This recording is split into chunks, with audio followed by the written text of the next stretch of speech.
All right, let's talk about the B2B Sales Planning Playbook. We're going to break down exactly how you can transform your sales strategy from just, wishful thinking into a solid, data-driven plan that actually gets you results. It really boils down to this one simple question. Because in sales, let's be honest, hoping is not a strategy. Having a real, solid plan is what separates the people who actively steer their team toward their goals and those who are just crossing their fingers. This is all about how you make it happen. And look, the need for a real plan has never been more urgent.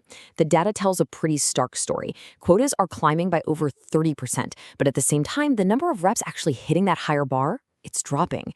It's a classic squeeze, and it's putting pressure on everyone. So that brings us to the heart of it, our first section, the sales planning problem. And it's all about why hoping just isn't a strategy anymore. The old playbook of just telling your best reps to go get them, well, it just isn't cutting.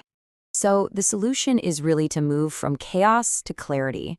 A formal written down sales plan isn't just more paperwork. Think of it as your control panel.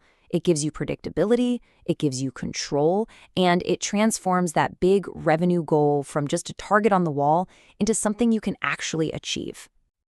So where do we start? How do we build this thing? That's section 2, your foundation, goals and models. This is literally the blueprint for all your revenue. Okay, the very first step is you have to get specific. A fuzzy goal like, hey, let's establish new relationships. It feels good, but it's not actionable, right?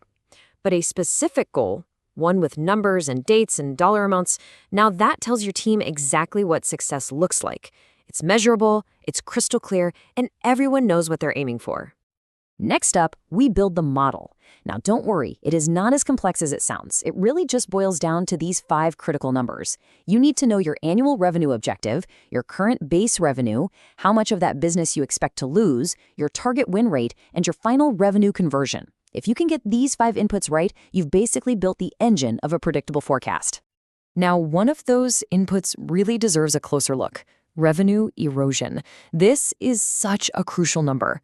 Think of it as the dose of reality in your plan. It's the business you realistically expect to lose for whatever reason. Factoring this in from the very beginning makes your entire model so much more accurate. Okay, on to section 3, which is your engine, filling the funnel.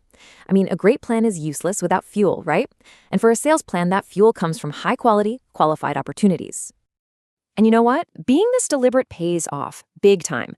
CSO Insights found that companies with a formal process for defining their ideal prospect actually have a 9% higher close rate. Just think about that for a second. And 9% lift just from getting clear on who you're targeting. This isn't just theory, it has a direct impact on your bottom line. So how do you build that perfect prospect profile? Well, you focus on these 5 key dimensions. What industries are you an expert in? What's the sweet spot for company size and deal value? What's that trigger event, that priority shift that signals a prospect needs you now? And of course, who are the key decision makers you need to reach? Answering these questions moves your team away from a scattergun approach to laser-focused targeting.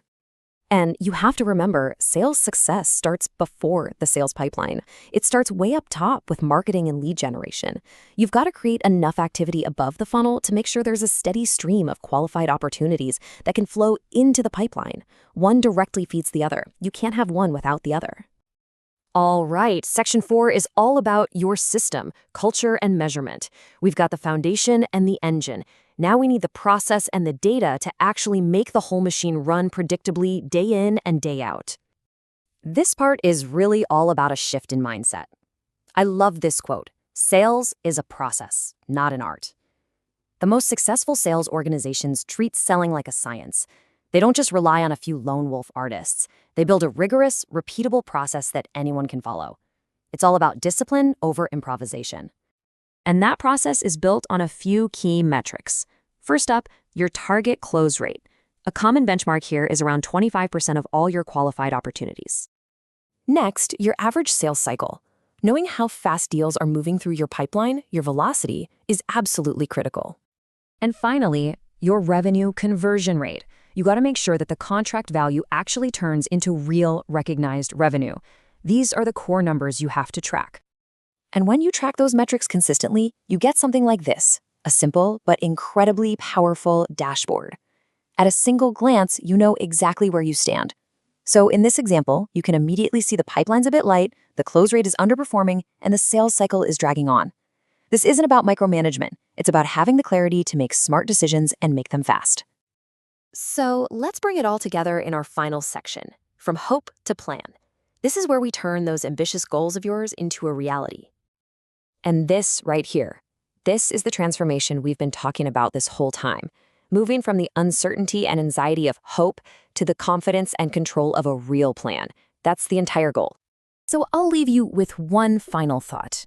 You don't have to build this entire system overnight. That's not the point. Just ask yourself this. What is the one number you can start tracking tomorrow morning to take that first crucial step away from just hoping and toward actually planning?